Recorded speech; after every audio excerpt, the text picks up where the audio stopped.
Here is a question. Read it carefully and think about the answer. Let us solve it step by step.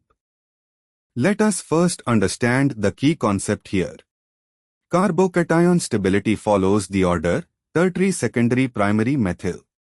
Additional stabilization comes from hyperconjugation and inductive effects of alkyl substituents. Moving on to the next step. Analyze each option.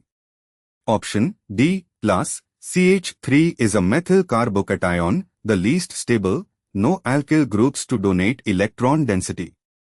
Option B, a primary carbocation on a carbon that has only one alkyl substituent, primary. Slightly more stable than methyl but still very unstable. Option C, an exocyclic primary carbocation, CH2+, attached to a bicyclic, hydrindane framework.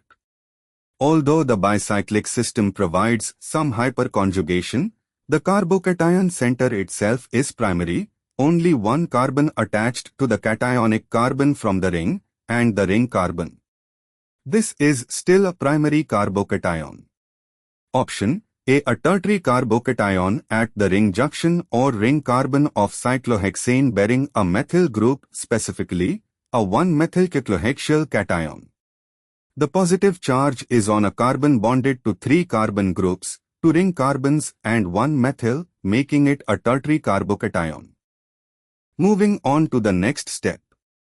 Compare stabilities.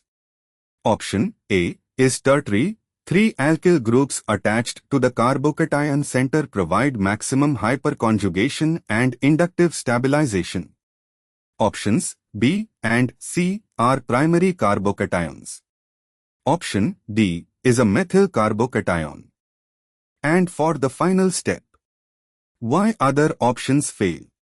B and C are primary carbocations, significantly less stable than a tertiary carbocation.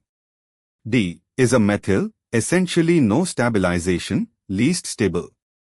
A tertiary carbocation on a cyclohexane ring with an extra methyl group is the most stable among the 4. Therefore, the correct answer is A. Therefore, the correct answer is option A.